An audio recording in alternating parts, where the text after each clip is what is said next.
거룩한 교회 성도 여러분, 이 영상을 보시는 하나님 나라의 귀한 자녀 여러분, 오늘은 2024년 6월 12일 수요일입니다.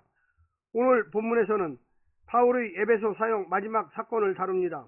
은세공업자 데메드리오가 업계 사람들을 모아 소요를 일으킵니다.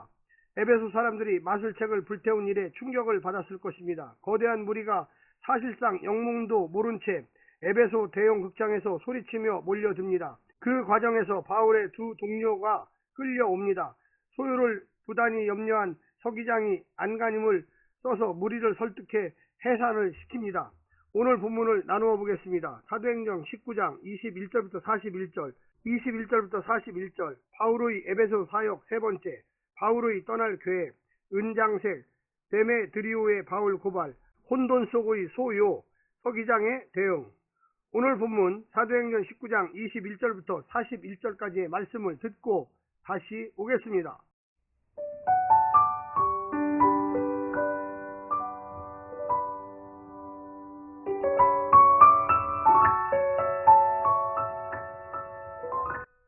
이 일이 있은 후에 바울이 마게도냐와 아가야를 거쳐 예루살렘에 가기로 작정하여 이르되 내가 거기 갔다가 후에 로마도 보아야 하리라 하고 자기를 돕는 사람 중에서 디모데와 에라스도 두 사람을 마게도냐로 보내고 자기는 아시아에 얼마 동안 더 있으니라.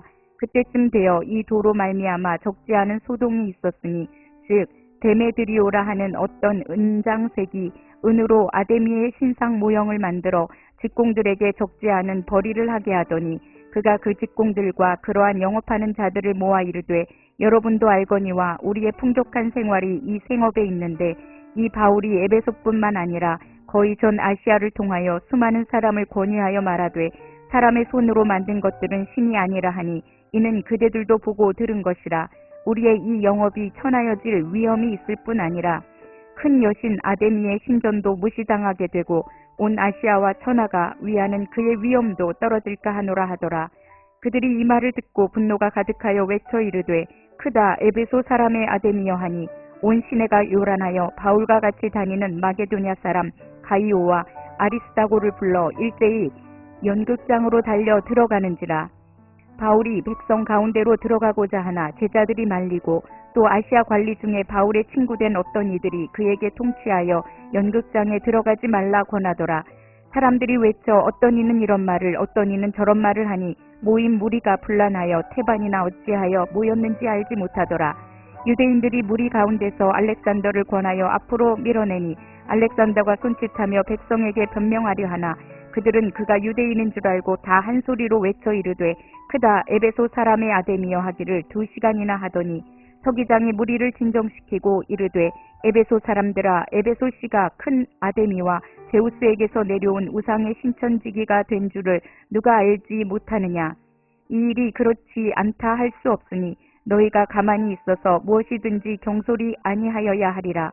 신전의 물건을 도둑질하지도 아니하였고 우리 여신을 비방하지도 아니한 이 사람들을 너희가 붙잡아 왔으니 만일 데메드리오와 그와 함께 있는 직공들이 누구에게 고발할 것이 있으면 재판날도 있고 총독들도 있으니 피차 고소할 것이요 만일 그 외에 무엇을 원하면 정식으로 민회에서 결정할지라. 오늘 아무 까닭도 없는 이 일에 우리가 소요 사건으로 책망받을 위험이 있고 우리는 이 불법 집회에 관하여 보고할 자료가 없다 하고 이에 그 모임을 흩어지게 하니라.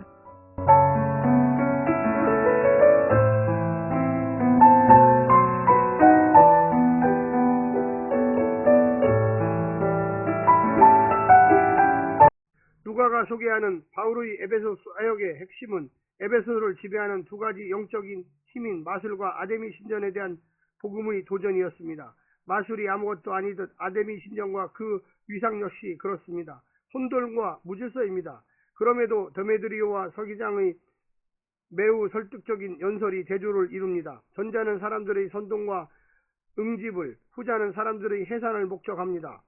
전자는 경제적 타격을, 후자는 정치적 타격을 우려합니다.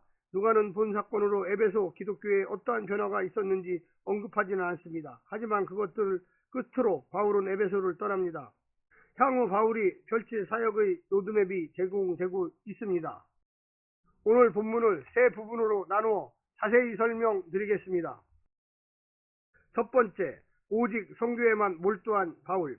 3년 넘게 소아시아의 수도 에베소에서 사역한 바울의 마음은 벌써 로마에 가 있습니다. 예루살렘에 구제 헌금을 무사히 전달하면 이제 제국의 수도 로마로 가서 복음을 전하고 싶었습니다. 그는 에베소 사역의 성공에 취해 있지 않고 로마 교회를 기반으로 로마 제국 서방구 사역을 위해 낯선 곳으로 향하는 계획을 세웁니다. 대단하지 않습니까? 그에게 안정된 삶의 추구란 아예 없는 것 같습니다. 사역이 기다리는 곳이면 어디든 가고자 했습니다. 그는 날마다 눈앞에서 벌어지는 영적 전투에 매진했을 뿐만 아니라 하나님 나라의 큰 그림에도 헤아리면서 진로를 결정할 만큼 성령의 전략에 민감했습니다. 두 번째는 오직 돈에만 몰두한 데메드리오. 바울이 복음에 골몰할 때 데메드리오는 돈에 열중합니다. 그의 관심은 오직 생업뿐이었습니다. 아데미 신상 모형을 제작하여 돈을 벌던 그가 우상숭배를 금지하는 바울의 메시지에 호응하는 에베소 사람들 때문에 생계가 어려워지자 반발합니다. 하지만 명분은 근사했습니다. 큰 여신 아데미의 신전도 무시당하고 그 위험도 실체될까 염려하고 있습니다. 모든 우상은 내 탐욕을 만족시키려 주거나 내 근원적인 불안을 해소하는 수단일 뿐입니다.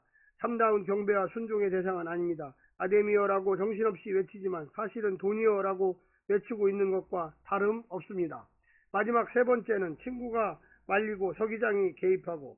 바울은 군중 속으로 들어가 위기에 처한 가이오와 아리스도어를 구하려고 했지만 제자들과 친구 관리가 제지합니다. 합당한 명목과 정연한 논리, 유연한 언변으로도 통하지 않는 상황이었습니다. 이때 더 넓게 보고 멀리 볼 수 있도록 도와주는 주변의 경험이 풍부한 조언에 귀를 기울이는 일은 매우 중요합니다. 서기장의 지혜로운 개입으로 소요가 진정되었습니다. 그는 분노한 에베소인들의 자존심도 세워주고 신자들이 불법 집회의 애매한 피해자가 되지 않도록 지켜주고 있습니다. 사랑하는 성도 여러분, 오늘 하루도 힘내시고요. 하나님의 놀라운 은혜와 축복이 늘 함께 하시기를 간절히 바랍니다. 샬롬.